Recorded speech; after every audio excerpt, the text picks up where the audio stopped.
Hi friends, నేను మీ వెంకటేశ్వర రెడ్డి. మరి ఈ వీడియోలో తెలుగు బోధనా పద్ధతులు టాపిక్ ను బేస్ చేసుకొని ఇంపార్టెంట్ టాపిక్ భాషా నైపుణ్యాలు. మరి మొత్తం మనకి ఎన్ని భాషా నైపుణ్యాలు ఉన్నాయి, వాటి యొక్క డీటెయిల్ ఎక్స్ప్లెనేషన్ మనం ఈ వీడియోలో కవర్ చేయడం అయితే జరిగింది. సో థియరీ కాన్సెప్ట్ కాబట్టి కొంచెం అర్థం చేసుకుంటూ ఆలోచిస్తూ వీడియో వినండి. చివరి వరకు వింటే మీకు ఖచ్చితంగా ఒక బిట్ అయితే కవర్ అవుతుంది. మరి వీడియో స్టార్ట్ చేసిన ఒక చిన్న విషయము, మనం ఎస్జిటి ని బేస్ చేసుకొని కంప్లీట్ వీడియోస్ మీకు రెఫరెన్స్ గా ఇస్తూ ఆన్లైన్ ఎగ్జామ్స్ కండక్ట్ చేస్తున్నాము. ఎవరికైనా మన ఆన్లైన్ ఎగ్జామ్స్ రాయాలని ఇంట్రెస్ట్ ఉంటే ఈ నెంబర్ కి కాల్ ఆర్ మెసేజ్ చేయగలరు. మరి నా నెంబర్ 8341949272. కంప్లీట్ ఎస్జిటి ప్యాకేజ్ కేవలం 800 రూపీస్ మాత్రమే. ఏదైనా ఇండివిజువల్ సబ్జెక్ట్ కావాలి అనుకుంటే లైక్ తెలుగు, మ్యాథ్స్ ఇలా ఏదైనా ఇండివిజువల్ సబ్జెక్ట్ కావాలి అనుకుంటే ఓన్లీ 200 రూపీస్ పే చేస్తే చాలు. ఇంకా ఆలస్యం చేయొద్దు ఫ్రెండ్స్, ఇప్పుడే ఈ నెంబర్ కి కాల్ ఆ మెసేజ్ చేయగలరు. ఓకే ఫ్రెండ్స్, మరి లేట్ చేయకుండా టాపిక్ లోకి వెళ్దాం.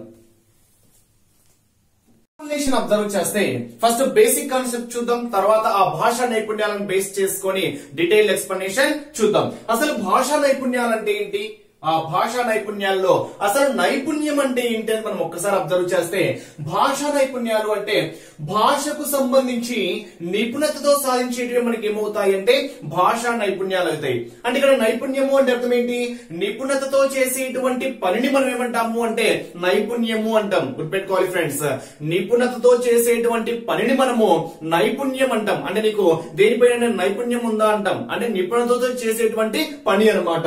ఆ భాషా నైపుణ్యం అంటే ఏంటి, భాషకు సంబంధించి నిపుణతతో సాధించాల్సినవి మనకి ఏమవుతాయంటే భాషా నైపుణ్యాలు అయితే. మరి మొత్తం ఎన్ని భాషా నైపుణ్యాలు ఉన్నాయంటే మనకు 4 భాషా నైపుణ్యాలు ఉన్నాయి. మరి ఆ 4 భాషా నైపుణ్యాలు ఏంటి అంటే శ్రవణం, భాషణం, పఠనం, లేఖనం. వీటి గురించి ఎగ్జామ్ పాయింట్ ఆఫ్ వ్యూ లో బిట్ టచ్ చేయడానికి ఆస్కారం అయితే ఉంటుంది. అంటే మనకు మెయిన్ గా ఉండేటువంటి భాషా నైపుణ్యాలు ఏంటి అంటే శ్రవణం. శ్రవణం అంటే అర్థం ఏంటి, వినడము అని. శ్రవణము అంటే అర్థం ఏంటి, వినడము. అంటే ఏదైనా మనం వినేదాన్ని మనం ఏమంటాము, శ్రవణము అంటాం. నెక్స్ట్ పఠనం అంటే పఠిస్తున్నాము అంటాం, అంటే చదువుతున్నాము అని. అంటే ఇక్కడ పఠనము అంటే అర్థం ఏంటి, చదవడము అని. నెక్స్ట్ భాషణము, భాష అంటే ఏంటి, మాట్లాడడము. భాషణము అంటే అర్థం ఏంటి, ఇక్కడ మాట్లాడడము. నెక్స్ట్ లేఖనము, లేఖనము అంటే అర్థం ఏంటి, రాయడము. ఏదైనా లేఖ రాస్తున్నాము అంటే కదా, ఇక్కడ లేఖనము అంటే అర్థం ఏంటి, రాయడము. అంటే భాషా నైపుణ్యాలలో శ్రవణం అంటే వినడము, పఠనము అంటే చదవడము, భాషణము అంటే మాట్లాడడం. భాష అంటాం కదా, ఏ భాష మాట్లాడుతున్నాము అంటాం, భాష అంటేనే మాట్లాడడము అని గుర్తుపెట్టుకోవాలి. నెక్స్ట్ లేఖనము, లేఖ రాస్తున్నాము అంటాం, అంటే రాయడము. లేఖనము అంటేనే రాయడము. ఈ 4 మెయిన్ గా ఉండేటువంటి భాషా నైపుణ్యాలు. మరి భాషా నైపుణ్యాలు ఒకదాని మీద ఒకటి ఆధారపడి ఉంటాయా ఉండవా అంటే భాషా నైపుణ్యాలు అనేటివి ఒకదానిపైన ఒకటి ఆధారపడి ఉంటుంది. మనం రాసాము అనుకోండి, మాట్లాడతాం, అంటే ఒకదానిపైన ఒకటి ఖచ్చితంగా ఆధారపడి అయితే ఉంటాయి. అందుకే మనం మెయిన్ పాయింట్ కి నేను చెప్తున్నాము, భాషా నైపుణ్యాలు ఒకదానిపై ఒకటి ఆధారపడి ఉంటాయి.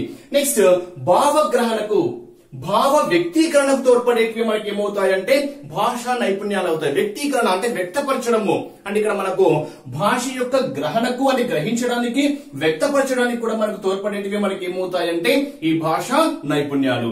మరి ఈ భాషా నైపుణ్యాలలో ఈ 4ని బేస్ చేసుకొని ఎగ్జామ్ పాయింట్ ఆఫ్ వ్యూ లో బిట్ ఏ విధంగా టచ్ చేయవచ్చు అనేది ఫస్ట్ బేసిక్స్ పరంగా అబ్జర్వ్ చేస్తే, ఈ క్రింది వాణిలో భావ వ్యక్తీకరణకు సంబంధించినటువంటి భాషా నైపుణ్యాలు ఏంటి అంటాడు. ఈ క్రింది వాణిలో భావ వ్యక్తీకరణకు సంబంధించి భాషా నైపుణ్యాలు ఏంటి? ఆప్షన్ ఏ శ్రవణం పఠనం, ఆప్షన్ బి భాషణం లేఖనం, ఆప్షన్ సి పఠనం లేఖనం, ఆప్షన్ డి శ్రవణం భాషణం అంటాడు. మరి భావ వ్యక్తీకరణకు సంబంధించినటువంటి భాషా నైపుణ్యాలు మనకి ఏమవుతాయంటే భాషణము, లేఖనము. భాషణము అంటే మాట్లాడము, అంటే మనం వ్యక్తపరుస్తున్నాము. లేఖనము అంటే రాయడము, మనం ఏదైనా ఒక వ్యక్తపరుస్తున్నాము అంటే వ్యక్తీకరణ. అంటే వ్యక్తపరుస్తున్నాము అంటే మాట్లాడడం ద్వారా చెప్పొచ్చు, లేదా రాయడం ద్వారా చెప్పొచ్చు. కాబట్టి మాట్లాడడము అంటే భాషణము, రాయడము అంటే లేఖనము. కాబట్టి ఈ 2 మనకి ఏమవుతాయంటే భావ వ్యక్తీకరణకు సంబంధించినటువంటి భాషా నైపుణ్యాలు అవుతాయి. నెక్స్ట్ భావ గ్రహణకు అంటే గ్రహించడము. గ్రహిస్తున్నాము అంటే అర్థం ఏంటి, వింటున్నాము. అంటే ఇక్కడ వినడము అనేది దేనికి సంబంధించి వస్తుంది, వినడము అనేది శ్రవణానికి సంబంధించి వస్తుంది. కాబట్టి శ్రవణము. నెక్స్ట్ పఠనము అంటే ఏంటి, చదవడము. అంటే ఇక్కడ గ్రహిస్తున్నాము, అంటే చదివి గ్రహిస్తున్నాము, విని గ్రహిస్తున్నాము అని చెప్తున్నాం. కాబట్టి భావ గ్రహణకు సంబంధించినటువంటి భాషా నైపుణ్యాలు మనకి ఏమవుతాయంటే శ్రవణం, పఠనం. చూడండి ఇక్కడ భావ గ్రహణం, గ్రహణ అంటే గ్రహించడము, దేని ద్వారా గ్రహిస్తాము?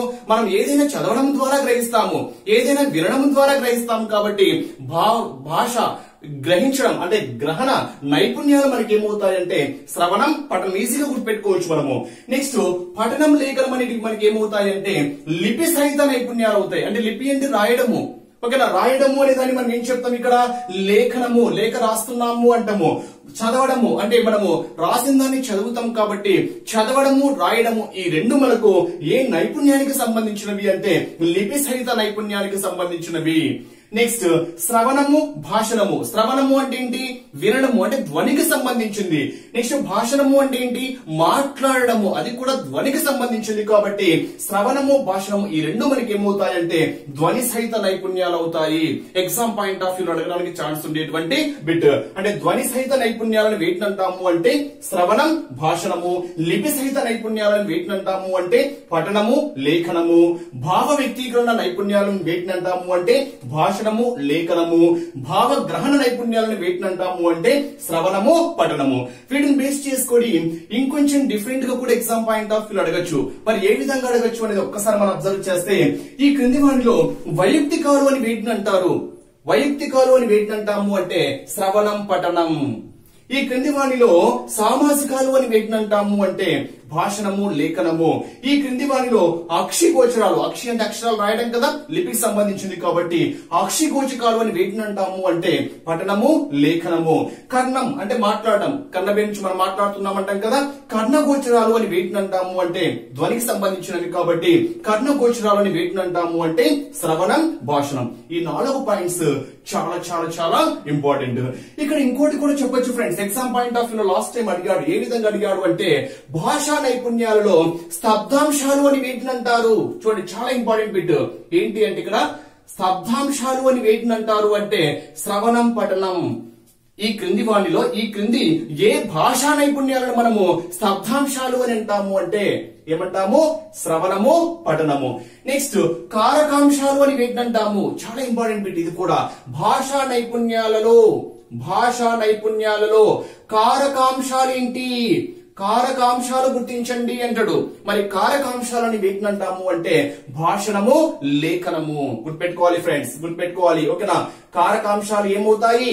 భాషణము, లేఖనము. వీటిని మనం ఉత్పాదక శీలాలు అని కూడా అంటాం. ఇది కూడా గుర్తుపెట్టుకోవాలి, ఓకేనా? ఉత్పాదక శీలాలు అంటేనే మనకి ఏమొస్తాయి? భాషణము, లేఖనము. మరి ఉత్పాదక శీలాలు అంటే అర్థం ఏంటి? భాషా నైపుణ్యాలలో క్రియాశీలాలనే మనం ఏమంటాము అంటే ఉత్పాదకాలు అంటాం. అంటే మీరు మెయిన్ గా గుర్తుపెట్టుకోవాల్సింది కారకాంశాలు అంటేనేమో భాషణము, లేఖనము, స్తబ్దాంశాలు అంటేనేమో శ్రవణము, పఠనము. ఇవి మీరు మెయిన్ గా గుర్తుపెట్టుకోవాలి. మరి వీటిని కూడా ఏమంటాము అంటే లిఖిత మాధ్యమానికి చెందినటువంటి భాషా కౌశల్యాలు అంటాం. లిఖిత మాధ్యమానికి చెందినటువంటి భాషా కౌశలాలు ఏంటి అంటే పఠనము, లేఖనము. ఇది కూడా మీరు గుర్తుపెట్టుకోవాల్సినటువంటి ముఖ్యమైనటువంటి పాయింట్స్. అదే మౌలిక మాధ్యమానికి చెందినటువంటి భాషా కౌశలాలను వేటిని అంటాము అంటే శ్రవణము, భాషణము. చూడండి, ఇన్ని పాయింట్స్ ఉన్నాయి. చూడండి, ఇక్కడే మనం చెప్పుకోవాలంటే భావ గ్రహణ నైపుణ్యాలు లేదా వైయక్తికాలు లేదా భాషా నైపుణ్యాల్లో స్తబ్దాంశాలు అన్నింటికి ఒకే ఆన్సర్ శ్రవణం, పఠనం. భావ వ్యక్తీకరణ నైపుణ్యాలు, సామాజికాలు, భాషా నైపుణ్యాల్లో కారకాంశాలు అన్నింటికి ఒకే ఆన్సర్ భాషణము, లేఖనము. లిపి సహిత నైపుణ్యాలు, అక్షిగోచరాలు లేదా లిఖిత మాధ్యమాల్లో భాషా కౌశలాలు అన్నింటికి ఒకే ఆన్సర్ పఠనము, లేఖనము. ధ్వని సహిత నైపుణ్యాలు, కర్ణగోచరాలు, మౌలిక మాధ్యమాల్లో భాషా కౌశలాలు అన్నింటికి ఒకే ఆన్సర్ ఏంటి? శ్రవణం, భాషణం. మరి శ్రవణం భాషా నైపుణ్యాలలో మొదటిది శ్రవణం. శ్రవణము అంటే అర్థం ఏంటి? వినడము, అంటే చెవి ద్వారా వినడము. ఇక్కడ మీరు ఇద్దరు శాస్త్రవేత్తల యొక్క అభిప్రాయాలు మనం ఒక్కసారి అబ్జర్వ్ చేస్తే ఒక్కసారి ఫస్ట్ అభిప్రాయాలు చూద్దాం, తర్వాత ఎక్స్ప్లెనేషన్ కూడా క్లియర్ గా చూద్దాం. ఇక్కడ ఒక ఎక్స్ప్లెనేషన్ ఉంది చూడండి. సరిగ్గా మాట్లాడలేకపోవడానికి కారణము సరిగా వినకపోవడమే. అంటే మనం సరిగా మాట్లాడటం లేదు అనుకోండి, ఏదైనా సరిగా మాట్లాడటం లేదు అంటే ఫస్ట్ చెప్పింది వినకపోవడము. అంటే ఇక్కడ అర్థం ఏంటి అంటే మనం ఏదైతే ఫస్ట్ చెప్తున్నామో అది ఎంత పర్ఫెక్ట్ గా వింటే మనం దానికి రిప్లై అంత పర్ఫెక్ట్ గా ఇవ్వగలము. అంటే మనం సరిగా మాట్లాడలేకపోతున్నాము అంటే దానికి ముఖ్య కారణం ఏంటి? మనం సరిగా వినలేకపోతున్నాము అని. ఇది ఎవరి యొక్క అభిప్రాయము అంటే రైబర్న్. చూడండి రైబర్న్ అంటే రైట్ గా, ఇక్కడ ఈజీ గుర్తు పెట్టుకోవచ్చు. రైబర్న్ అంటే రైట్. రైట్ వే ఏంటి? మనం బాగా మాట్లాడాలి అంటే ఫస్ట్ మనం ఏం చేయాలి? బాగా వినాలి. రైట్. బాగా మాట్లాడాలి అంటే బాగా వినాలి అని ఎవరి అభిప్రాయము అంటే రైబర్న్ యొక్క అభిప్రాయము. ఇంకొకరి అభిప్రాయం కూడా ఉంది చూడండి. భావ ప్రసరణలో వ్యక్తి విఫలం కావడానికి ప్రధాన కారణం ఏంటి అంటే మనం ఏదైనా ఒకటి వ్యక్తపరచాలి అనుకోండి, బాగా మాట్లాడాలి అనుకోండి, అక్కడ మనం విఫలం అవుతున్నాము అంటే దానికి ముఖ్య కారణం ఏంటి? విఫలము అంటే సరిగా చేయలేకపోతున్నాము. ఫెయిల్యూర్ అవుతున్నాము అంటే దానికి ముఖ్య కారణం ఏంటి అంటే సరిగా వినలేకపోతున్నాము అని ఎవరి యొక్క అభిప్రాయము అంటే కార్ల్ రోజర్స్. కార్ల్ రోజర్స్ యొక్క అభిప్రాయం ఏంటి? మనం విఫలం అవుతున్నాము అంటే దానికి ముఖ్యమైనటువంటి కారణం ఏంటి అంటే మనం సరిగా వినలేకపోతున్నాము అని. ఈ రెండు డెఫినేషన్స్ మీరు ఈజీగా గుర్తుపెట్టుకోవచ్చు, చాలా ఇంపార్టెంట్ కూడా. మరి ఇక్కడ శ్రవణము, వినడము అనేది మనము ముఖ్యమైనటువంటి అత్యంత సులభమైనదిగా చెప్పుకోవచ్చు. వినడం చాలా ఈజీ, రాయడం చాలా కష్టం. చూడండి, రాయడం చాలా కష్టము, బట్ వినడం ఏంటి? చాలా ఈజీ. అందుకే మనం చెప్పాము భాషా నైపుణ్యాలు ఒకదానిపై ఒకటి ఆధారపడి ఉంటాయి అని చెప్పాము. మరి శ్రవణము, వినడము అనేది అత్యంత సులభమైనటువంటి భాషా నైపుణ్యాలలో ఒకటి. నెక్స్ట్ శ్రవణేంద్రియాల ద్వారా జరిగేటువంటి ప్రక్రియ. అందుకే మనం ఏం చెప్తున్నాము అంటే ఇక్కడ చూడండి ఏం చెప్తున్నాము? శ్రవణ నైపుణ్యాలు పెంపొందించడానికి అవసరమైనటువంటి జ్ఞానేంద్రియం ఏంటి అంటే మధ్య చెవి అని కూడా మనం ఇక్కడ చెప్పుకోవచ్చు. అంటే ఇక్కడ ముఖ్యమైన పాయింట్స్ ఏంటి? శ్రవణేంద్రియాల ద్వారా జరిగేటువంటి ప్రక్రియ ఏమవుతుంది అంటే శ్రవణం, వినడం అక్కడే ఉంది క్వశ్చన్ లోనే ఆన్సర్. నెక్స్ట్ వినడం అనేది అభ్యసనకు తొలిమెట్టు. ఇందాకనే చెప్పాను చూడండి, ఏదైనా మనం ఎంత పర్ఫెక్ట్ గా వింటే అంత పర్ఫెక్ట్ గా రిప్లై ఇవ్వగలము. మనం వినడమే సరిగా వినటం లేదు అనుకోండి, మనం ఇచ్చేటువంటి ఆన్సర్ కూడా అలాగే ఉంటుంది. అంటే ఏదైనా ఒక అభ్యసనానికి తొలిమెట్టు మనం ఏం చెప్పుకోవచ్చు అంటే శ్రవణము, వినడం అనే చెప్పుకోవచ్చు. నెక్స్ట్ భాషా నైపుణ్యానికి పునాది శ్రవణం అయితే శ్రవణానికి పునాది ఏమవుతుంది అంటే కుటుంబం అవుతుంది. ఇక్కడ మీరు గుర్తుపెట్టుకోవాల్సినటువంటిది భాషా నైపుణ్యానికి పునాది ఏంటి? శ్రవణము. ఇక్కడ మీరు చెప్పుకోవచ్చు భాషా నైపుణ్యాలలో ఒక ప్రావీణ్యుడు కావాలి అంటే తను బాగా మాట్లాడగలి, బాగా వినగలిగి ఉండాలి. ఎంత బాగా వినగలిగితే అంత భాషా నైపుణ్యం తనలో ఏర్పడుతుంది. అంటే భాషా నైపుణ్యానికి పునాది వినడం అయితే, వినడానికి శ్రవణం అయితే శ్రవణానికి పునాది ఏమవుతుంది? కుటుంబం. నెక్స్ట్ ఏ భాషా విషయంలోనైనా మొట్టమొదటిగా జరిగేటువంటి కార్యకలాపం ఏం చెప్పొచ్చు అంటే శ్రవణం. అంటే ఏ భాషా నైపుణ్యాన్ని తీసుకున్నా ఫస్ట్ రాయలేడు, ఫస్ట్ మాట్లాడలేడు, ఫస్ట్ చదవలేడు, కానీ ఫస్ట్ వినగలడు అని చెప్తాం. కాబట్టి ఏ భాషా విషయంలో తీసుకున్నా కానీ మొట్టమొదటిగా జరిగేటువంటి కార్యకలాపం ఏమవుతుంది అంటే శ్రవణం, వినడం అవుతుంది. నెక్స్ట్ పుట్టిన వెంటనే పిల్లవాడు చేసేటువంటి శబ్దం. ఓకేనా? పుట్టిన వెంటనే పిల్లవాడు చేసేటువంటి శబ్దం ఏంటి? అందరికీ తెలిసిందే. ఏంటది? ఏడుపు. దాన్ని మనము చైతన్యానికి చిహ్నము అంటాం. ఏడుపే చైతన్యానికి చిహ్నము. నెక్స్ట్ ఇక్కడ ఇంకోటి కూడా చెప్పుకోవచ్చు ఫ్రెండ్స్. ఏం చెప్పుకోవచ్చు? కొన్ని ముఖ్యమైనటువంటి పాయింట్స్ అబ్జర్వ్ చేస్తే 3 నెలల ప్రాయంలో పిల్లవాడు ఉచ్చరించేటువంటి శబ్దాలు ఏంటి? 3 నెలల ప్రాయంలో పిల్లవాడు ఉచ్చరించేటువంటి శబ్దాలు అంటే ఫస్ట్ లో పిల్లవాడు ఆ కొట్టడము, ఊ కొట్టడము. అంటే మనకు ఏదైనా చెప్తున్నాం అనుకోండి, చాలా వరకు వాళ్ళు ఏం చేస్తారు? సింపుల్ గా ఊ ఆ ఇలా అంటూ ఉంటారు. అంటే 3 నెలల ప్రాయంలో పిల్లవాడు ఉచ్చరించేటువంటి శబ్దాలు ఏం చెప్పుకోవచ్చు అంటే ఆ కొట్టడము, ఊ కొట్టడము. నెక్స్ట్ 11 నెలల ప్రాయంలో పిల్లవాడు ఇచ్చేటువంటి అక్షరాలు మనం ఏం చెప్పుకోవచ్చు అంటే చిన్న చిన్న అక్షరాలు ఉచ్చరిస్తూ ఉంటాడు. ఏంటి? కాని, తాని, పాని, బాని, మాని ఇలా చిన్న చిన్న అక్షరాలు చెప్తూ ఉంటాడు. తర్వాత దీర్ఘాక్షరాలు, తర్వాత అమ్మ, అత్త ఇలా పలకడాలు కూడా నేర్చుకోవడం అయితే జరుగుతుంది. చేస్తే శ్రవణ నైపుణ్యం పెంపొందించేటువంటి చర్యలు మరి ప్రాథమిక దశలో ఏ విధంగా ఉండాలి, మాధ్యమిక దశ, ఉన్నత దశ. మరి ఒక్కసారి మనం అబ్జర్వ్ చేస్తే ప్రాథమిక దశలో బాల గేయాలు, అభినయ గేయాలు వినిపించాలి. అలా వినిపించడం వల్ల ఆ భావగేయాలు, అభినయ గేయాలు వినిపించడం వల్ల సంగీతం పైనటువంటి పిల్లలకు ఎక్కువ మక్కువ, అభిప్రాయం అనేది ఎక్కువ, వాటి మీద ఇంట్రెస్ట్ అనేది కలుగుతుంది. సో ప్రాథమిక దశలో బాల గేయాలు వినిపించాలి, అదే విధంగా అభినయ గేయాలు కూడా వినిపించాలి. Next tape recorder, radio, TV కార్యక్రమాలు వినిపించి వాటి గురించి మాట్లాడిపించాలి. అంటే అర్థం ఏంటంటే టీవీలో ఏదైనా ప్రోగ్రామ్స్ వస్తున్నా లేదా రేడియోలో ప్రోగ్రామ్స్ వస్తున్నా వాటిని వినిపించి వాటి గురించి కాసేపు పిల్లలతో మాట్లాడించాలి. నెక్స్ట్ అంత్యాక్షరి, పద క్రీడలు ఆడించాలి. సో అంత్యాక్షరి ఆడించాలి, అదే విధంగా పద క్రీడలు కూడా ఆడించాలి. నెక్స్ట్ కథలు వినిపించాలి, పొడుపు కథలు అడిగి వారి దగ్గర నుంచి సమాధానాలు రాబట్టాలి. అంటే ఇక్కడ కథలు వినిపించాలి అంటే పరమానంద శిష్యుల కథ అంటే హాస్యాన్ని బేస్ చేసుకొని, నెక్స్ట్ పంచతంత్ర కథలు అంటాం చూడండి, అంటే నీతి కథలు, నెక్స్ట్ రామాయణము, మహాభారతము ఇలాంటి కథలు వినిపించాలి. నెక్స్ట్ మాధ్యమిక దశలో వాచకంలోని నీతి అంటే ఇక్కడ పద్యాలను బేస్ చేసుకొని నీతి పద్యాలు, ఇలాంటివి ఏమైనా పద్యాలు వినిపించాలి. నెక్స్ట్ అద్భుత, కరుణ, భక్తి, హాస్యరస పద్యాలు, కథలు వినిపించాలి. నెక్స్ట్ ఉన్నత దశలో వచ్చేసరికి దేశభక్తి గేయాలు, వార్తలు, ఉపన్యాసాలు వినిపించాలి. అంటే ఇక్కడ టీవీలో ప్రసారం అయ్యేటువంటి ప్రసంగాలు కావచ్చు, లేదా సంభాషణలు కావచ్చు, లేదా చర్చలు కావచ్చు, విద్యార్థులకు వినేటువంటి అవకాశం కూడా కల్పించాలి.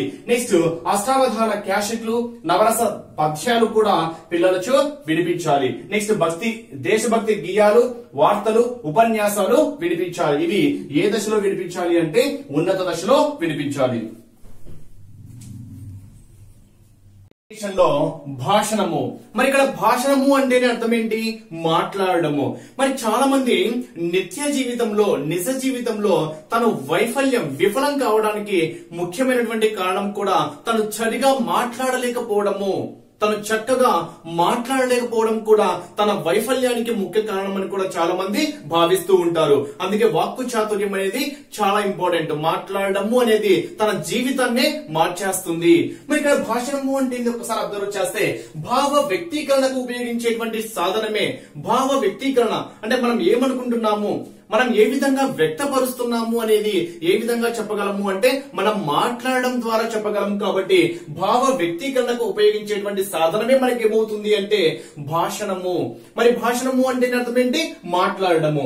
మరి ఈ భాషణాన్ని మనము వాచిక చర్య అని కూడా అంటారు. అంటే ఎగ్జామ్ పాయింట్ ఆఫ్ వ్యూలో సమ్ టైమ్స్ భాషణం అని ఇవ్వకుండా వాచిక చర్య అని కూడా ఇవ్వచ్చు. అంటే భాషణాన్ని మనం ఏమని పిలుస్తాము అంటే వాచిక చర్య. నెక్స్ట్ ఇక్కడ వచ్ అనే సంస్కృత ధాతువు నుండి, ఏ సంస్కృత ధాతువు నుండి అంటే వచ్ అనే సంస్కృత ధాతువు నుండి వచనం, వాక్కు, వాచికం మొదలైనటువంటి పదాలు ఏర్పడ్డాయి. అంటే ఇక్కడ క్వశ్చన్ ఒక్కసారి అబ్జర్వ్ చేస్తే వచనం, వాక్కు, వాచికం అను మొదలగు పదాలు ఏ సంస్కృత ధాతువు నుండి ఏర్పడ్డాయి అంటే వచ్ అనేటువంటి సంస్కృత పదం నుండి ఏర్పడ్డాయి.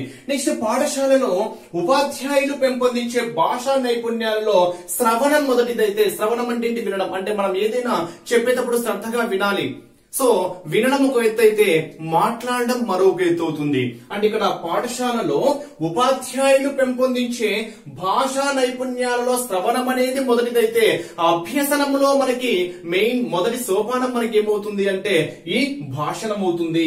అంటే ఇక్కడ భాష అభ్యసనంలో మొదటి సోపానం మనం దేనిగా చెప్పొచ్చు అంటే వాచిక చర్య. మరి వాచిక చర్య అంటేనే భాషణము. నెక్స్ట్ చక్కని భావ వినిమయానికి ఆధారమైనది ఏంటి అంటే మాట. అందరికీ తెలిసిందే. చక్కని భావ వినిమయానికి ఆధారమైనది ఏంటి అంటే మాట. మనం ఎంత చక్కగా మాట్లాడితే అంత రిసీవింగ్ అలాగే ఉంటుంది. ఆ అవతలి వ్యక్తులు చేసుకునేటువంటి రిసీవింగ్ అలాగే ఉంటుంది. అదే విధంగా మనకు వచ్చేటువంటి ఆన్సర్స్ కూడా ఒకలా ఉంటాయి. అంటే వాక్కు చాతుర్యము, మాట అనేది చాలా ఇంపార్టెంట్. నెక్స్ట్ భాషా బోధన వాచిక చర్యతో ప్రారంభం అవుతుంది.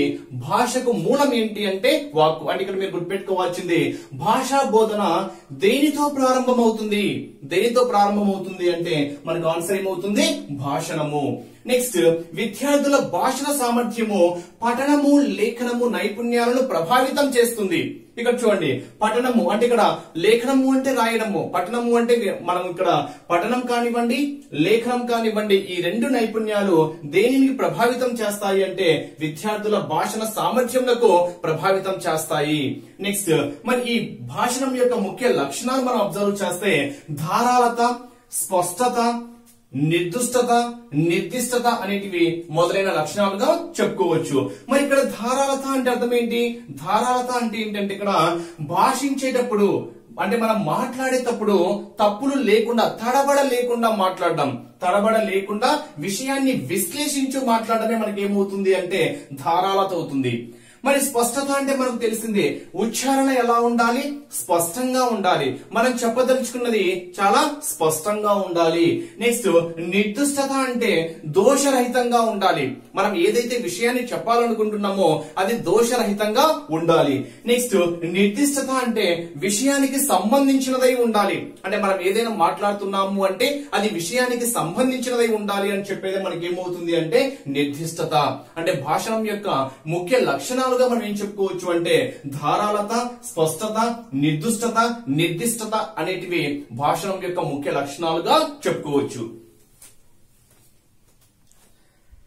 మరి ప్రాథమిక స్థాయిలో ఏ విధంగా ఉండాలి, ప్రాథమికోన్నత స్థాయి ఏ విధంగా ఉండాలి, ఉన్నత స్థాయి ఏంటి మనం ఒక్కసారి అబ్జర్వ్ చేస్తే ప్రాథమిక స్థాయిలో స్పష్టంగా మాట్లాడాలి, ఉచ్చారణ దోషాలు లేకుండా మాట్లాడాలి, భావ దోషాలు లేకుండా మాట్లాడాలి, ధైర్యంగా మాట్లాడాలి, నిర్దిష్టంగా విషయంపై మాట్లాడాలి. అంటే అర్థం ఏంటి అంటే ఎగ్జామ్ పాయింట్ ఆఫ్ వ్యూలో ఏ విధంగా ఉంటుంది అంటే ఫర్ ఎగ్జాంపుల్ స్వరభేదం పాటిస్తూ మాట్లాడాలి అనేది ఏ స్థాయిలో ఉంటుంది, సరే ఏ స్థాయిలో అంటే ఆన్సర్ ఏమవుతుంది ప్రాథమికోన్నత స్థాయి. అంటే ఇక్కడ క్లియర్ గా మనం చెప్పాలంటే స్పష్టంగా మాట్లాడాలి, అంటే మనం ఏదైతే మాట్లాడాలి అనుకుంటున్నామో అది స్పష్టంగా మాట్లాడాలి, ఉచ్చారణ దోషాలు లేకుండా మాట్లాడాలి. ఉచ్చారణ దోషాలు అంటే అర్థం ఏంటి, మనం మాట్లాడే దాంట్లో తప్పులు లేకుండా, ఉచ్చారణ దోషాలు లేకుండా మాట్లాడాలి.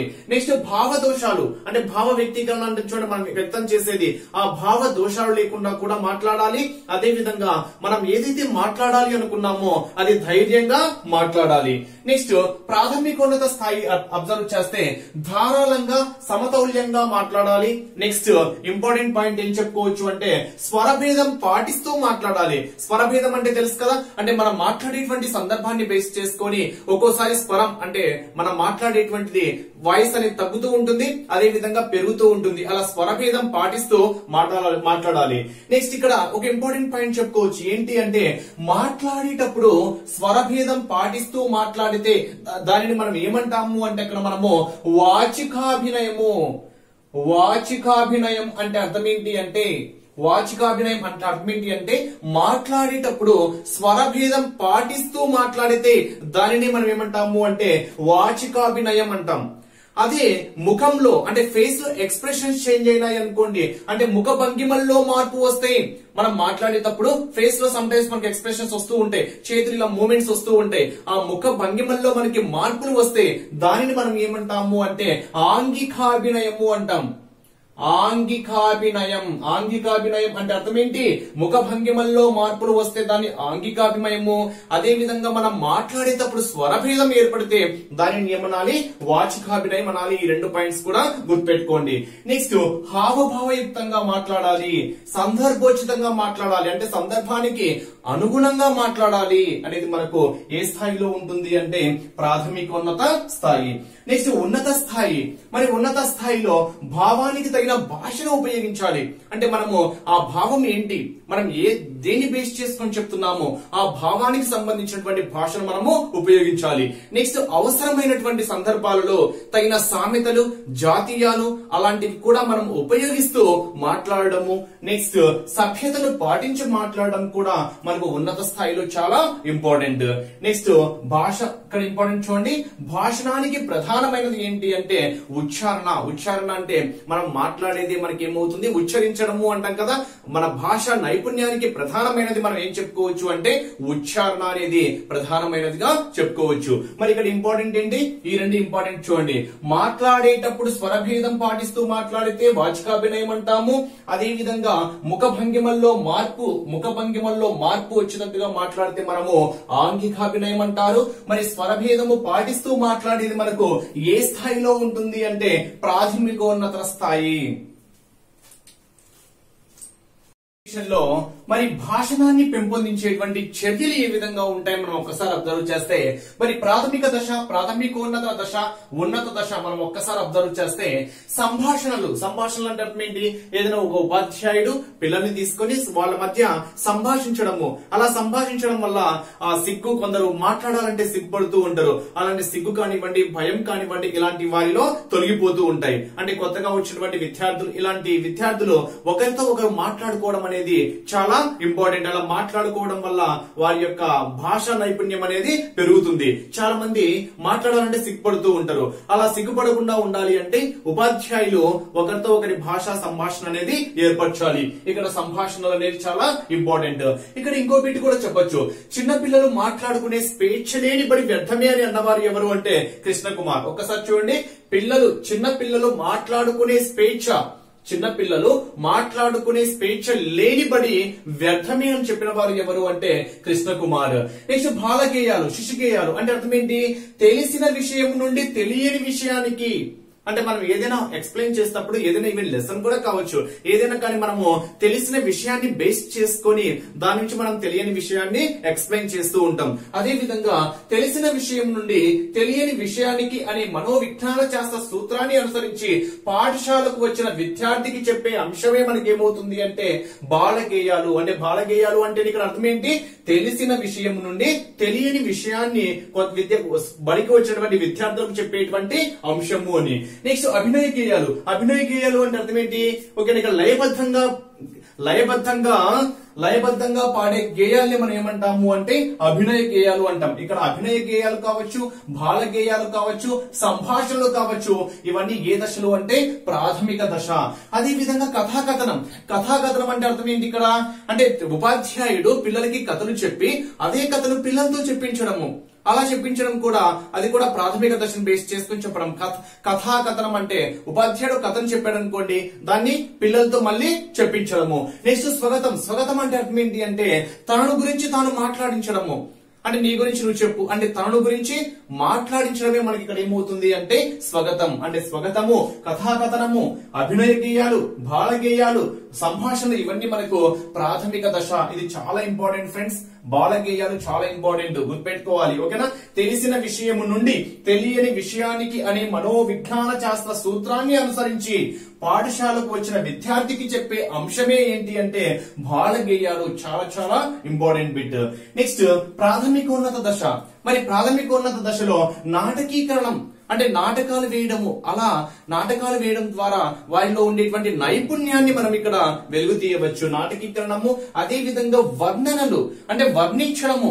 అంటే ఏదైనా ఒక అంశం ఇచ్చి, ఫర్ ఎగ్జాంపుల్ పాఠశాల గురించే లేదా వారి యొక్క విలేజ్ గురించి కావచ్చు, దేని గురించైనా ఒక ఏదైనా ఒక ఇచ్చినటువంటి సంభాషణ ఏదైనా ఒక ఇచ్చామనుకో, పదం ఇచ్చాము లేదా ఒక కంటెంట్ ఇచ్చాము, ఆ కంటెంట్ బేస్ చేసుకొని దాన్ని వర్ణించడము. ఫర్ ఎగ్జాంపుల్ పాఠశాల, మీ పాఠశాల గురించి నీకు తెలిసింది వర్ణించమని చెప్తున్నాము అంటే తనకు సొంత వాక్యాల్లో తనకు నచ్చిన విధంగా తను వర్ణిస్తూ ఉంటాడు. అంటే ఇక్కడ నాటకీకరణం, వర్ణనలు. నెక్స్ట్ ఉక్త రచన, వ్యక్తిత్వ శిక్షణ. అంటే అర్థం ఏంటి అంటే ఏదైనా మాట్లాడేటువంటి అంశాన్ని మనము 2 లేదా 3 నిమిషాలు తన సొంత వాక్యాల్లో ఎటువంటి తడబడకుండా మాట్లాడేదే మనకి ఏమవుతుంది అంటే ఉక్త రచన అవుతుంది. అంటే ఏదైనా ఒక అంశాన్ని బేస్ చేసుకొని తన సొంత వాక్యాలలో 2 లేదా 3 నిమిషాల పాటు తన సొంత వాక్యాలలో ఎటువంటి తడబడకుండా మాట్లాడితే మనకి ఏమవుతుంది అంటే ఇక్కడ ఉక్త రచన. మరి ఉక్త అంటే మాట అని, రచన అంటే కూర్పు అని. మరి ఇక్కడ వక్తృత్వం అనగా అర్థం ఏంటి అంటే మాట్లాడడము అని. నెక్స్ట్ ఉన్నత దశను బేస్ చేసుకొని చెప్తే పొడుపు కథలు, చిక్కు ప్రశ్నలు.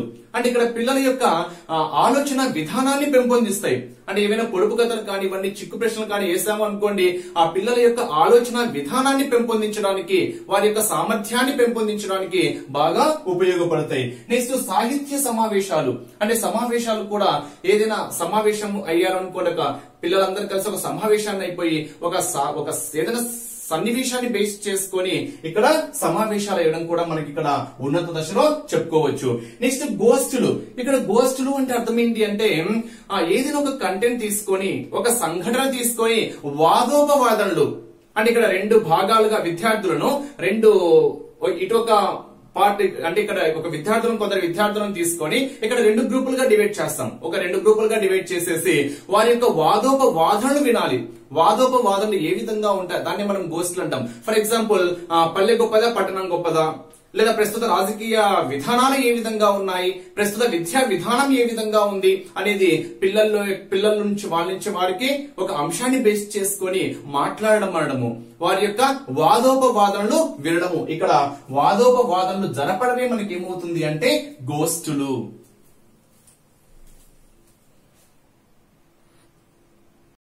భాషణము వాటి వల్ల వచ్చేటువంటి దోషాలు ఏ విధంగా ఉంటాయి, మనం తప్పులు ఎక్కడెక్కడ చేస్తామని ఒకసారి అబ్జర్వ్ చేస్తే ఫస్ట్ భావ దోషాలు అంటున్నాం. మరి భావ దోషాలు అనేది మెయిన్ గా ఏ కారణం వల్ల ఏర్పడుతుంది అంటే విషయ పరిజ్ఞానానికి చెందినది. ఎగ్జామ్ పాయింట్ ఆఫ్ వ్యూ లో అడగడానికి ఛాన్స్ ఉంది. ఈ క్రింది వాటిలో విషయ పరిజ్ఞానానికి చెందినటువంటి దోషాన్ని గుర్తించండి అంటాడు. సో ఆన్సర్ ఏమవుతుంది? భావ దోషణము. అంటే అర్థం ఏంటి? విషయ పరిజ్ఞానానికి చెందినది అంటే అర్థం ఏంటి అంటే మనకి ఏదైనా తెలిసిన దానినే మనం తప్పుగా గుర్తించడము.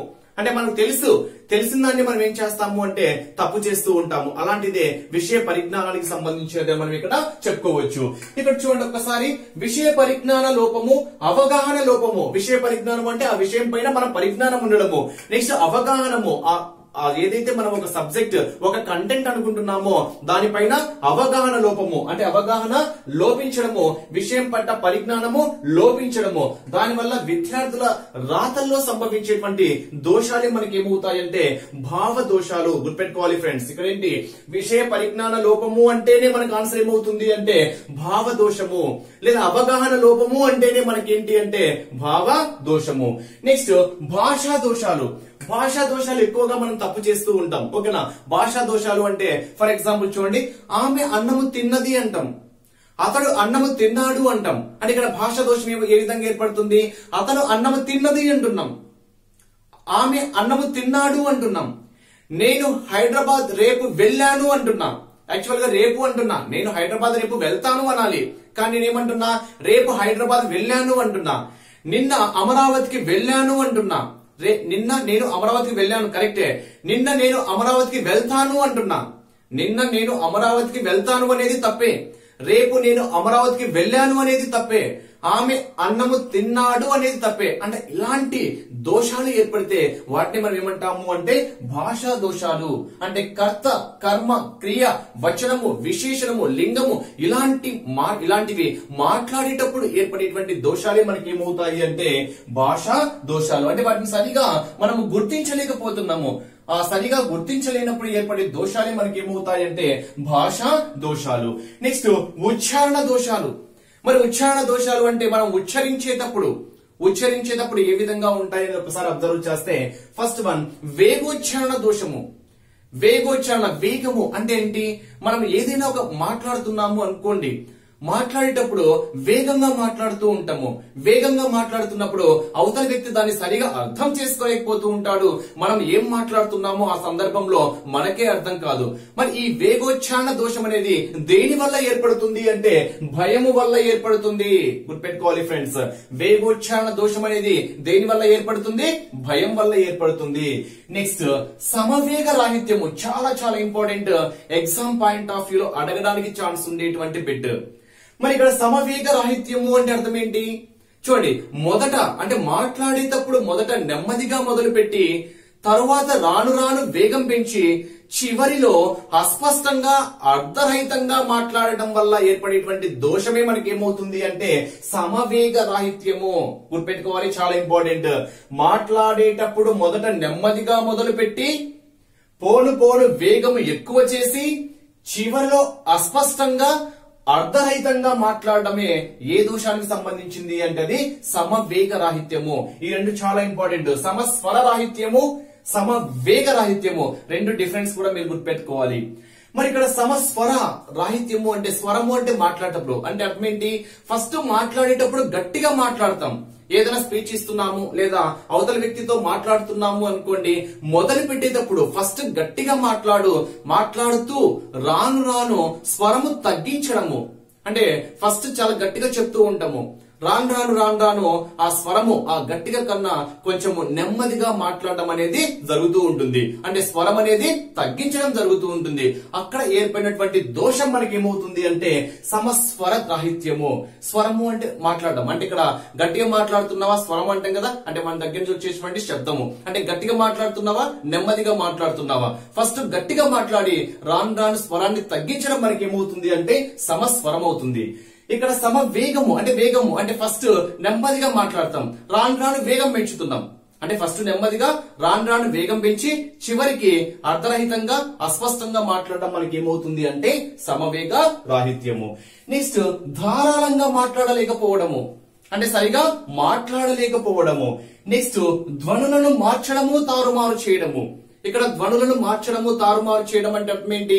ఫర్ ఎగ్జాంపుల్ అశోకుడు అని రాయాలనుకోండి, అశోకుడు.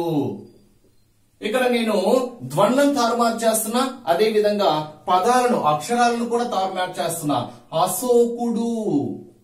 ఇక్కడ చూడండి, యాక్చువల్ గా అశోకుడు, అశోకుడు. షో అనేది ఇక్కడ రాసాము, సో రాసాము. సరళ, సరళ, అలా మామూలుగా మనము సరళ, సరళ, సరళ. పెళ్లి, పెళ్లి అంటే ఇలాంటివి ఏర్పడినప్పుడు దోషాలు, అంటే మనము తెలిసే దోషాలు తప్పు చేస్తున్నాం. పెళ్లి, పెళ్లి. ఓకేనా? సరళ, సరళ, అశోకుడు, అశోకుడు ఇలాంటివి అక్కడ ధ్వనులను మార్చడము, వాటిని తారుమారు చేయడం. అక్కడ అలా బదులు లాగా మార్చాను, షో బదులు సోగా మార్చాను. ఇలా తారుమారు చేయడం కూడా మనకు భాషణంలో కలిగేటువంటి దోషాలు.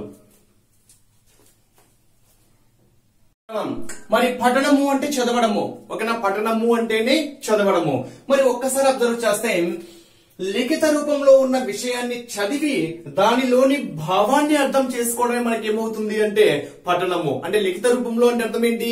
ఏదైనా రాసినటువంటి, లిఖితం అంటే రాయడము, అంటే రాసిన దాన్ని మనం ఏం చేయాలి? ఇక్కడ రాసిన విషయాన్ని చదివి దానిలోని భావాన్ని అర్థం చేసుకోవడమే మనకి ఏమవుతుంది అంటే పఠనము. అంటే సింపుల్ గా చదవడము. ఓకేనా? చదవడము అంటే ఏంటి? ఆల్రెడీ రాసిన దాన్ని కదా మనం చదివేది, అంటే లిఖిత రూపంలో ఉన్న విషయాన్ని కదా. ఆ లిఖిత రూపంలో ఉన్న విషయాన్ని మనం ఏం చేసుకోవాలి? అర్థం చేసుకోవాలి. అర్థం చేసుకొని చదవడమే మనకి ఏమవుతుంది అంటే పఠనము. నెక్స్ట్ ఇక్కడ ఒక్కసారి పాయింట్ అబ్జర్వ్ చేయండి. టీచింగ్ రీడింగ్ ఏ ఛాలెంజ్, టీచింగ్ రీడింగ్ ఏ ఛాలెంజ్ అనే పుస్తకంలో ఒక రచయిత చెప్పింది తెలుసుకోవడము చాలా ఇంపార్టెంట్. ఒక రచయిత చెప్పింది తెలుసుకోవడము, చెప్పిన దాని అర్థాన్ని గురించి ఆలోచించడము, అది తెలిపే భావాన్ని నిర్ధారించడము, అది పఠికులకు ఏ విధంగా మేలు చేస్తుందో నిర్ణయించడమే పఠనము అని మనం చెప్పింది ఏంటి అంటే ఇక్కడ ఎన్సీఈఆర్టీ. చాలా ఇంపార్టెంట్ బిట్ మనం ఇక్కడ చెప్పుకోవచ్చు, నోట్ చేసుకోండి. నెక్స్ట్ ఇక్కడ చూడండి, చదివే విధానాన్ని బట్టి మనం పఠనాన్ని ఎన్ని రకాలుగా చెప్పొచ్చు, అవి ఏంటి? ఇక్కడ క్వశ్చన్ అడగడానికి ఛాన్స్ ఉంది. వీటి యొక్క ఎక్స్ప్లెనేషన్ మీకు తర్వాత స్లైడ్ లో క్లియర్ గా వస్తుంది. మరి చదివే విధానాన్ని బట్టి పఠనము అంటే కొందరు గట్టిగా చదువుతూ ఉంటారు, కొందరు క్షుణ్ణంగా చదువుతూ ఉంటారు, అంటే చదివేది అర్థం చేసుకొని చదువుతూ ఉంటారు. కొందరు మౌనంగా అంటే సైలెంట్ గా చదువుతూ ఉంటారు. కొందరు విస్తారంగా, అంటే చదవడంలో చాలా రకాలు ఉన్నాయి. మరి వాటి గురించి బిట్ అడగడానికి ఛాన్స్ అయితే ఉంటుంది. మరి చదివే విధానాన్ని బట్టి పఠనాన్ని మనం రెండు విధాలుగా చెప్తున్నాము. ఒకటి ప్రకాశ పఠనము అంటున్నాము, రెండు మౌన పఠనము అంటున్నాం. వీటి యొక్క డీటెయిల్ ఎక్స్ప్లెనేషన్ తర్వాత వస్తుంది ఫ్రెండ్స్, చాలా ఇంపార్టెంట్. నెక్స్ట్ విషయాన్ని గ్రహించడాన్ని బట్టి పఠనాన్ని మనం ఇక్కడ రెండు విధాలుగా చెప్తున్నాము. ఒకటి క్షుణ్ణ పఠనము, రెండు విస్తార పఠనము. అంటే ఇక్కడ క్షుణ్ణ పఠనము, విస్తార పఠనము అనేటివి విషయాన్ని గ్రహించడాన్ని బట్టి చెప్తున్నాము. ప్రకాశ పఠనము, మౌన పఠనము అనేటివి చదివే విధానాన్ని బట్టి చెప్తున్నాము. అంతే కదా? ఇప్పుడు చదివే విధానం, ప్రకాశము అంటే గట్టిగా, అంటే చదివే విధానాన్ని బట్టి చెప్తున్నాము. నెక్స్ట్ మౌనము అంటే లోపల లోపల చదువుకుంటూ ఉంటారు. ప్రకాశము అంటే గట్టిగా, మౌనము అంటే లోపల, అది చదివే విధానాన్ని బట్టి చెప్తున్నాము. నెక్స్ట్ క్షుణ్ణము, విస్తారము అంటే క్షుణ్ణంగా చదువుతున్నాము, విస్తారంగా అంటే ఎక్కువ ఉన్నదానికన్నా ఇంకా ఎక్కువ విస్తారంగా చేసుకొని చదువుతున్నాము. అదేంటి? విషయాన్ని గ్రహించడం బేస్ చేసుకొని చెప్తున్నాం కాబట్టి ఈ రెండు విస్తారము, క్షుణ్ణము అనేటివి విషయాన్ని గ్రహించడం బేస్ చేసుకొని చెప్తున్నాము. నెక్స్ట్ వీటికి డీటెయిల్ ఎక్స్ప్లెనేషన్ మీకు తర్వాత వస్తుంది ఫ్రెండ్స్, చాలా ఇంపార్టెంట్. నెక్స్ట్ ప్రాథమిక స్థాయి, ప్రాథమికోన్నత స్థాయి, ఉన్నత స్థాయిలలో పఠనం ఏ విధంగా ఉంటుంది అని మనం ఒక్కసారి అబ్జర్వ్ చేస్తే స్పష్టంగా, దోషరహితంగా, ధారాళంగా చదవడము, అంటే స్పష్టంగా చదవడము.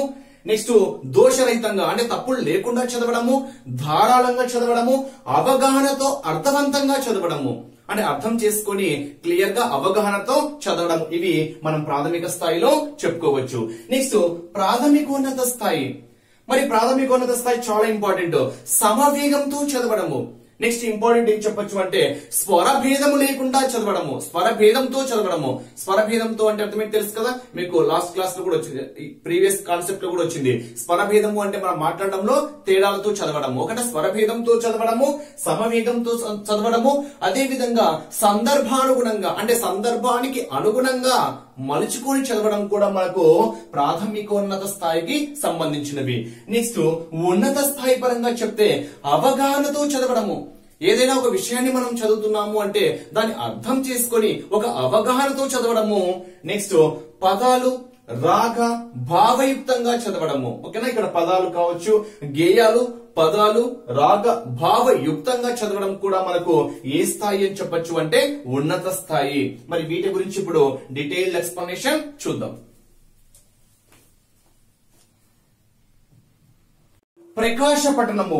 మరి ఇక్కడ ప్రకాశ పఠనము, మౌన పఠనము అనేటివి చదివే విధానాన్ని బట్టి పఠనం రెండు విధాలుగా చెప్పుకోవచ్చు. ఇందాక చెప్పాను చూడండి, చదివే విధానాన్ని బట్టి, విషయాన్ని గ్రహించడాన్ని బట్టి పఠనాలు మనము రెండు భాగాలుగా రెండు రకాలుగా విభజించవచ్చు అని చెప్పాను. ఇక్కడ ప్రకాశ పఠనము అదే విధంగా మౌన పఠనము అనేటివి చదివే విధానాన్ని బట్టి చెప్తున్నాము. అంటే ప్రకాశ పఠనము అంటే ఏంటి? గట్టిగా చదవడము, బిగ్గరగా చదవడము, పైకి చదవడము, అలా చదివేటువంటి పఠనం మనకి ఏమవుతుంది అంటే ప్రకాశ పఠనం అవుతుంది. అదే మౌన పఠనము అంటే అర్థం ఏంటి? శబ్దము లేకుండా మౌనంగా చదవడము, మనసులో అనుకొని చదవడము, ఇలా నిశ్శబ్ద పఠనము, ఇవి మనకి మౌన పఠనం కింద చెప్పుకోవచ్చు. మరి ఎక్స్ప్లెనేషన్ ఒక్కసారి అబ్జర్వ్ చేస్తే ప్రకాశ పఠనానికి మరొక పేర్లు వచ్చేసరికి బాహ్య పఠనము, బిగ్గరగా చదవడము, పైకి చదవడము, వాచా పఠనము, బహిర పఠనము, ఇవి ప్రకాశ పఠనానికి మరొక పేర్లు. మరి ప్రకాశ పఠనానికి ప్రధానమైనటివి ఏంటివి అనేది ఒక్కసారి అబ్జర్వ్ చేస్తే లిపి, ఉచ్చారణ, ధ్వని. లిపి అంటే రాత, ఉచ్చారణ, అదే విధంగా ధ్వని అనేటివి ప్రధానంగా గల పఠనం ఏంటి అని అడిగితే మనకు ఆన్సర్ ఏమవుతుంది అంటే ప్రకాశ పఠనము. మరి ఈ ప్రకాశ పఠనంలో మరికొన్ని ముఖ్యమైనటువంటి పాయింట్స్ కూడా చెప్పొచ్చు. ఏంటి అంటే వైయక్తిక పఠనము. మెయిన్ గా కొన్ని పాయింట్స్ అబ్జర్వ్ చేస్తే ప్రకాశ పఠనంలో వైయక్తిక పఠనము అంటున్నాం. మరి వైయక్తిక పఠనము అంటే అర్థం ఏంటి అంటే ప్రతి విద్యార్థి చేత వ్యక్తిగతంగా చదివించేటువంటి పఠనము. అంటే అర్థం ఏంటి? క్లాస్ లో విద్యార్థులు ఉన్నారు అనుకోండి, తెలుగు లెసన్ చదివించాలి అనుకోండి, ప్రతి విద్యార్థి చేత అంటే ఒక విద్యార్థిని లేపి చదవమనడము, మరో విద్యార్థిని లేపి చదవమనడము, అంటే ప్రతి విద్యార్థి చేత వ్యక్తిగతంగా చదివించేటువంటి పఠనాన్ని మనం ఏమంటాము అంటే వైయక్తిక పఠనము అంటాం. నెక్స్ట్ సామూహిక పఠనము. సామూహిక పఠనము అంటే అర్థం ఏంటి? విద్యార్థులందరి చేత అంటే ఏదైనా చెప్పి పలికించడము అంటాం చేయండి, విద్యార్థులు అందరి చేత చదివించేటువంటి పఠనాన్ని మనం ఏమంటాము అంటే సామూహిక పఠనము అంటాం. నెక్స్ట్ థర్డ్ వన్ ఆదర్శ పఠనము. ఆదర్శ పఠనము అంటే విద్యార్థులకు ఆదర్శంగా ఉపాధ్యాయుడు చదివేటువంటి పఠనం. అంటే ఇక్కడ ఆదర్శంగా నిలబడుతున్నాడు అంటే ఉపాధ్యాయుడు ఏ విధంగా అయితే, అంటే ఉపాధ్యాయుడు అక్కడ ఎవరికి ఆదర్శంగా ఉన్నాడు అంటే విద్యార్థులకు ఆదర్శంగా ఉన్నాడు. నెక్స్ట్ అనుసరణ, అనుకరణ, అనుగుణ అంటాం. ఓకేనా, అనుగుణ పఠనము. అనుగుణ అంటే అర్థం ఏంటి? ఓకేనా, అనుసరించడము అంటే ఉపాధ్యాయుడు ఏ విధంగా చదువుతున్నాడు, ఆ ఉపాధ్యాయుడు ఏ విధంగా చదువుతున్నాడో ఆ విధంగా విద్యార్థులు అనుసరించడమే మనకి ఏమవుతుంది, అనుసరించి చేసేదే మనకు అనుగుణ పఠనము అంటాం. అంటే వైయక్తిక పఠనము అంటే అర్థం ఏంటి? విద్యార్థుల చేత వ్యక్తిగతంగా చదివించడము. అదే సామూహిక అంటే విద్యార్థులు అందరి చేత, అదే విధంగా ఆదర్శంగా అనుగుణ. ఇవి మనకు ప్రకాశ పఠనంలో ముఖ్యంగా చెప్పుకోవాల్సినటువంటి పాయింట్స్. నెక్స్ట్ మౌన పఠనము. మరి మౌన పఠనము అంటే అర్థం ఏంటి? లిపిని మౌనంగా చదివే విధానము. అంటే అక్కడ ఏదైతే రాసి ఉన్నారో దానిని మనము మౌనంగా చదివే విధానమే మనకి ఏమవుతుంది అంటే మౌన పఠనం అవుతుంది. దీన్ని మనం ఎగ్జాక్ట్ గా డెఫినేషన్ రూపంలో చెప్పాలంటే కళ్ళతో చూస్తూ, అంటే జస్ట్ మనం సౌండ్ ఏం రాదు అక్కడ, ధ్వని ఏమి ఉచ్చరించాం మనం అక్కడ, కళ్ళతో చూస్తూ మనసుతో భావాన్ని గ్రహిస్తూ చేసే పఠనము. అంటే కళ్ళతో చూస్తూ మనసుతో భావాన్ని గ్రహిస్తూ చేసేటువంటి పఠనమే మనకి ఏమవుతుంది అంటే మౌన పఠనం అవుతుంది. చాలా చాలా ఇంపార్టెంట్ పాయింట్ కింద చెప్పుకోవచ్చు. మరి ఎగ్జామ్ పాయింట్ ఆఫ్ వ్యూలో క్వశ్చన్స్ ఏ విధంగా అడగొచ్చు అని మనం ఒక్కసారి అబ్జర్వ్ చేస్తే విస్తృతమైన జ్ఞాన ప్రాప్తికి సహకరించేటువంటి పఠనం ఏంటి? ఆన్సర్ మౌన పఠనము. నెక్స్ట్ వాగేంద్రియాలకు అలసట, శ్రమ ఉండదు, అలాంటి ఏ పఠనానికి సంబంధించినది అంటే మౌన పఠనము అని చెప్పొచ్చు. నెక్స్ట్ తక్కువ సమయంలో ఎక్కువ విషయాన్ని గ్రహించేటువంటి పఠనం ఏంటి అంటే మౌన పఠనం అని చెప్పొచ్చు. నెక్స్ట్ విస్తార పఠనానికి దారి తీసేటువంటి పఠనం ఏంటి అంటే ఆన్సర్ మనము మౌన పఠనం అని చెప్పొచ్చు. అంటే ఇక్కడ మీరు మెయిన్ గా అబ్జర్వ్ చేస్తే వాగేంద్రియాలకు అలసట, శ్రమ ఉండదు అంటే మనం ఎటువంటి సౌండ్ చేయము, ఎటువంటి ధ్వని చేయం కాబట్టి, మౌనంగా చదువుకుంటాం కాబట్టి ఎటువంటి అలసట ఉండదు, శ్రమ కూడా ఉండదు. నెక్స్ట్ విస్తృతమైన జ్ఞాన ప్రాప్తికి సహకరిస్తుంది. అదే ఏది అంటే మౌన పఠనము. నెక్స్ట్ తక్కువ సమయంలో ఎక్కువ విషయాన్ని గ్రహిస్తాము. అంటే మనం మౌనంగా చదువుతూ ఉంటాం, అబ్జర్వ్ చేస్తాం కాబట్టి ఎక్కువ విషయాన్ని మనం తక్కువ సమయంలోనే గ్రహించడం జరుగుతుంది. నెక్స్ట్ ఇక్కడ ఇంకొన్ని దోషాలు కూడా మనం అబ్జర్వ్ చేయొచ్చు. ఏంటి అంటే ఇక్కడ మనము మౌనం పఠనంలో అంటే మౌన నిశ్శబ్ద పఠనంలో మనము ఆ వ్యక్తి ఏమి చదువుతున్నాడో అంటే తప్పు చదువుతున్నాడా కరెక్ట్ చదువుతున్నాడా అనేది ఆ దోషాన్ని గుర్తించడం అనేది ఇక్కడ కష్టము. అంటే ఇక్కడ మౌన పఠనంలో విద్యార్థి చేసేటువంటి దోషాలు అంటే ఇక్కడ తప్పు చదువుతున్నాడా కరెక్ట్ చదువుతున్నాడా అలాంటి దోషాలను గుర్తించడం చాలా కష్టము.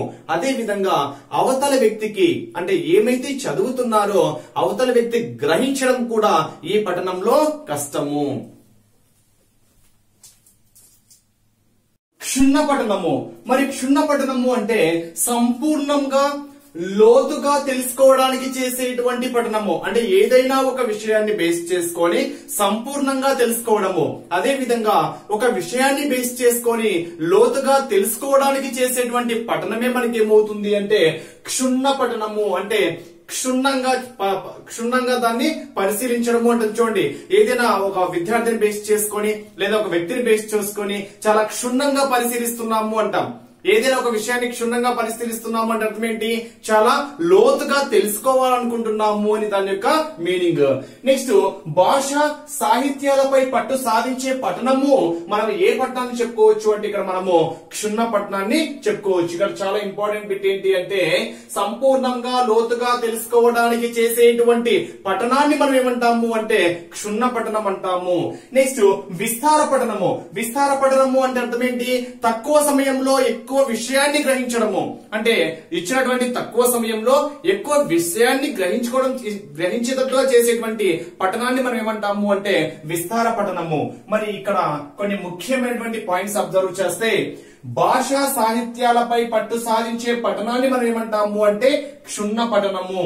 నెక్స్ట్ పాఠ్యాంశంపై సంపూర్ణ అవగాహన కలిగించేది, ఆలోచన శక్తి పెంపొందించేటువంటి పఠనం ఏంటి అంటే ఆన్సర్ ఏమవుతుంది క్షుణ్ణ పఠనము. నెక్స్ట్ లేఖనము. మరి లేఖనము అంటే రాయడము. ఓకేనా, నాలుగవది మనకు లేఖనం కింద చెప్పుకోవచ్చు. రాయడము లేదా స్వీయ రచన అంటాం. అంటే ఇక్కడ రాయడము అంటే మనకు తెలిసిందే, ఓకేనా, ఏదైనటువంటి రాసేది లిపి రాయడము. మరి ముఖ్యమైనటువంటి పాయింట్స్ అబ్జర్వ్ చేస్తే పఠనాన్ని ముందు నేర్పాలన్న వారు ఎవరు అంటే లెబన్. అంటే ముందు రాయడం నేర్పించాలి అని అన్నవారు ఎవరు అంటే రైబన్. చూడండి, రాయడము రైబన్ అంటే ముందు పఠనాన్ని నేర్పించాలి అన్నది ఎవరు అంటే రైబన్. రాత నేర్పడం చాలా కష్టమైన చర్య అని అన్నది. అంటే రాయించడము అనేది రాత నేర్పడము అనేది చాలా కష్టమైన చర్య అని అన్నవారు కూడా ఎవరు అంటే రైబన్. నెక్స్ట్ లేఖనము సులువు అన్నది. లేఖనము సులువు అంటే చాలా ఈజీ అన్నది ఎవరు అంటే మాంటిసోరీ. నెక్స్ట్ తెలిసిన దాని నుండి తెలియని దాన్ని నేర్పాలన్న వారు ఎవరు అంటే పెస్టాలజీ. కొన్ని మీరు ముఖ్యమైనటువంటి పాయింట్స్ గుర్తుపెట్టుకోవాలి. తెలిసిన దాని నుండి తెలియని దాన్ని నేర్పాలన్నది పెస్టాలజీ, లేఖనము సులువు అన్నది మాంటిసోరీ, రాత నేర్పడం చాలా కష్టమైన చర్య అన్నది రైబన్, పఠనాన్ని ముందు నేర్పాలి అని అన్నవారు కూడా ఎవరు అంటే రైబన్.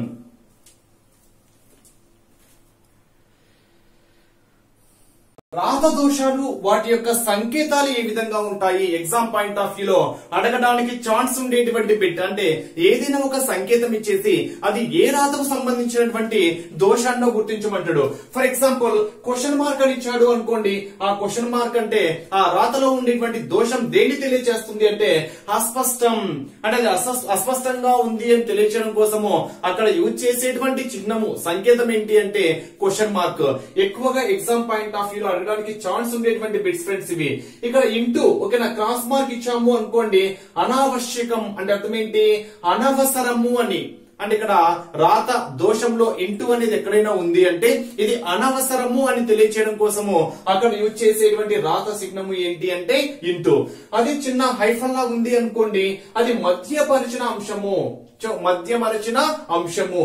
నెక్స్ట్ వ్య అంటే వ్యాకరణ సంబంధ దోషము అని, భా అంటే భాషా సంబంధ దోషము అని, భా అంటే భాషా సంబంధము అని, వ్య అంటే వ్యాకరణ సంబంధము అని. నెక్స్ట్ ఇక్కడ ఎక్స్క్లమేషన్ సింబల్ ఆశ్చర్యార్థకము సింబల్ ఇచ్చాము అనుకోండి, అది విరామ చిహ్న దోషము అని. విరామ చిహ్న దోషానికి ఉపయోగించేటువంటి సంకేతాన్ని గుర్తించండి అంటే మనకు ఆన్సర్ ఏమవుతుంది అంటే ఎక్స్క్లమేషన్, ఆశ్చర్యార్థకము. నెక్స్ట్ ఆశ్చర్యార్థకము, క్వశ్చన్ మార్క్ రెండు ఉన్నాయి అనుకోండి, మరి అక్కడ రాత దోషం ఏ విధంగా ఉంది అని మనం చెప్తున్నాము అంటే ఇది నిజమా అనేటువంటి దాన్ని తెలియజేస్తుంది. ఇది నిజమా అని తెలియచేయడం కోసం ఉపయోగించేటువంటి రాత దోషాన్ని తెలియచేయడం కోసము ఉపయోగించేటువంటి సంకేతం ఏంటి అంటే ఎక్స్క్లమేషన్, అదే విధంగా క్వశ్చన్ మార్క్. నెక్స్ట్ వి అక్షర విన్యాస దోషము అంటే అర్థం ఏంటి, అక్షర క్రమ దోషము అని. నెక్స్ట్ సెమీకోలన్ క్వశ్చన్ మార్క్ అయితే విషయము అత్యుక్తంగా ఉంది అని చెప్తుంది. నెక్స్ట్ అంటే అప్రస్తుతాంశాలు ఉన్నాయి అని. నెక్స్ట్ అంటే వాక్య దోషము అని. నెక్స్ట్ అంటే పద దోషము అంటే, అంటే వ్యాకరణ సంబంధ దోషము, అంటే వాక్య దోషము, అంటే భాషా సంబంధ దోషము, అంటే పద దోషము. నెక్స్ట్ ఇక్కడ 3 ఎక్స్క్లమేషన్ సింబల్స్ ఉన్నాయి అనుకోండి, సాధారణంగా ఉంది అని చెప్తున్నాము. నెక్స్ట్ చేర అంటే చేత రాత బాగాలేదు, చేతి రాత బాగాలేదు అని. అంటే ఏదో ఒక అంశాన్ని రాయలేదు, మర్చిపోయావు అని తెలియచేయడానికి ఉపయోగిస్తాము. ఇక్కడ చాలా చాలా ఇంపార్టెంట్ ఆప్షన్స్ మనం ఒక్కసారి గుర్తిస్తే ఇక్కడ క్వశ్చన్ మార్క్ చాలా ఇంపార్టెంట్, అస్పష్టము అని గుర్తుపెట్టుకోండి, ఎక్స్క్లమేషన్ చాలా ఇంపార్టెంట్, విరామ చిహ్న దోషము అని గుర్తుపెట్టుకోండి, ఎక్స్క్లమేషన్ క్వశ్చన్ మార్క్ గుర్తుపెట్టుకోండి, ఇది నిజమా అని తెలియచేస్తుంది, ఇంటూ సింబల్ అనవసరము అని తెలియచేస్తుంది, సెమీకోలన్ క్వశ్చన్ మార్క్ విషయము అత్యుక్తంగా ఉంది. ఇవి మీరు మెయిన్ గా గుర్తుపెట్టుకోవాల్సినటువంటి రాత దోషాలు, అదే విధంగా సంకేతాలు.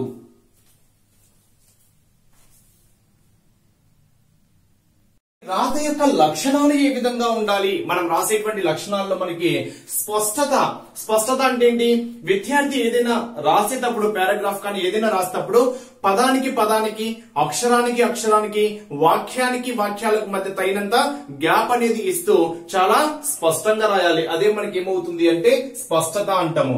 నెక్స్ట్ సమత, చాలా ఇంపార్టెంట్ బిట్ ఫ్రెండ్ ఇది. సమత అంటే అర్థం ఏంటంటే విద్యార్థి రాసేటప్పుడు అక్షరాలన్నీ ఒకే పరిమాణంలో ఉండాలి.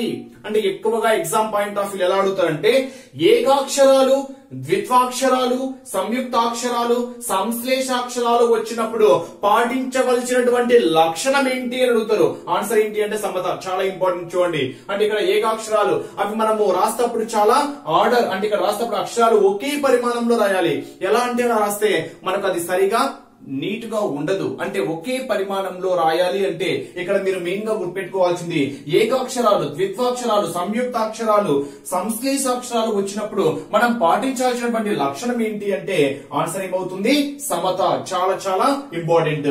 నెక్స్ట్ రీతి, అదే విధంగా వేగము, అంటే మనం రాసేది ఏదైనా కానీ చాలా వేగంగా రాయాలి, అదే విధంగా క్లియర్ గా రాయాలి. రీతి అంటే అర్థం ఏంటి అంటే అక్షరాలు రాసే విధానము, అంటే తెలుగు అక్షరాలు అనుకోండి చాలా నీట్ గా గుండ్రంగా రాస్తూ ఉంటాం, ఆ అక్షరాలు రాసేటువంటి విధానాన్ని మనం ఏమంటాము అంటే రీతి అంటాం.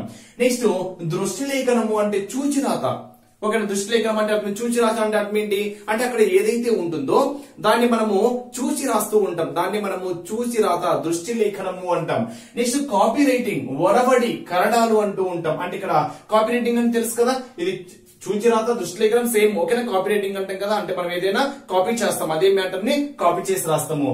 నెక్స్ట్ ఉక్త లేఖనము, డిక్టేషన్ అంటే అర్థం ఏంటి, ఉక్తము అనగా చెప్పడము, లేఖనము అంట రాయగలము, అంటే మనం ఏదైనా చెప్పేది ఓకేనా అవతల రాస్తూ ఉంటాం. ఫర్ ఎగ్జాంపుల్ ఉపాధ్యాయుడు లేఖ రాయండి అంటే రాయడము, అంటే డిక్టేషన్ ఇస్తున్నాం, అంటే మనం చెప్పింది రాయడము, దాన్ని మనము డిక్టేషన్ అంటాం. ఓకేనా, ఉక్త లేఖనము అంటాం. నెక్స్ట్ సంక్షిప్త లేఖనము, చాలా ఇంపార్టెంట్ ఇక్కడ. అంటే అర్థం ఏంటి అంటే ఫర్ ఎగ్జాంపుల్ ఏదైనా ఒక పేరాలో 90 పదాలు ఉన్నాయి అనుకోండి, దాన్ని సంక్షిప్తంగా 1/3 కట్ చేసి 30 పదాల్లో కుదించి రాయడం అన్నమాట. దాన్ని మనం ఏమంటాము అంటే సంక్షిప్త లేఖనము అంటాం. ఆ సంక్షిప్త లేఖనంలో మన యొక్క నాలెడ్జ్ అనేది చాలా ఇంప్రూవ్ అవుతుంది. అంటే ఇక్కడ విషయం అలాగే ఉండాలి, విషయంలో మనకి తక్కువలు ఏర్పడకూడదు, కానీ దాన్ని మనం ఏం చేస్తాము ఆ విషయానికి అనుగుణంగా ఆ మ్యాటర్ ని, ఆ పదాలను, ఆ వాక్యాన్ని, ఆ పారాగ్రాఫ్ మనం ఏం చేస్తామంటే కుదించి రాస్తాం అన్నమాట, అంటే తగ్గించి రాస్తాము. బట్ విషయం మాత్రము అంతే ఉంటుంది. దాన్ని మనము సంక్షిప్త లేఖనము అంటాం. నెక్స్ట్ రాత పని, లిఖిత చర్య అంటే ఆలోచనలతో కూడినటువంటి లేఖనాన్ని మనం ఏమంటాము అంటే రాత పని, లిఖిత చర్య అంటాం. అంటే ఇక్కడ మీరు గుర్తుపెట్టుకోవాల్సింది ఏంటి అంటే ఎప్టమైజేషన్ అంటాం దీన్ని. సంక్షిప్త లేఖన కుదించిన దాన్ని మనము ఇంగ్లీష్ లో ఏమనాలి, ఎప్టమైజేషన్. చాలా ఇంపార్టెంట్ బిట్ ఫ్రెండ్ ఇది, ఎప్టమైజేషన్. ఎప్టమైజేషన్ పాయింట్స్ అబ్జర్వ్ చేస్తే వాగ్రూపమైన భాషకు ఒక స్థిర రూపాన్ని కల్పించడమే మనకి ఏమవుతుంది అంటే లేఖనం అవుతుంది. బ్రహ్మలిపి నుండే భారతదేశంలోని లిపులన్నీ పుట్టాయి. ఇంపార్టెంట్ ఫ్రెండ్స్, ఏ లిపి నుండి భారతదేశంలోని లిపులన్నీ పుట్టాయి అంటే బ్రహ్మలిపి. బ్రహ్మలిపి చిత్రలిపి నుండి రూపొందించబడినది అని అభిప్రాయపడిన వారు ఎవరు అంటే సర్ కానింగ్హామ్. తెలుగు లిపి ఏ లిపి నుండి పుట్టింది అంటే దక్షిణ బ్రాహ్మీ లిపి. మీరు ఎగ్జామ్ రాస్తే మిగతా ఏవైనా మిస్ అయినటువంటి పాయింట్స్ కూడా క్లియర్ గా వస్తాయి ఫ్రెండ్స్.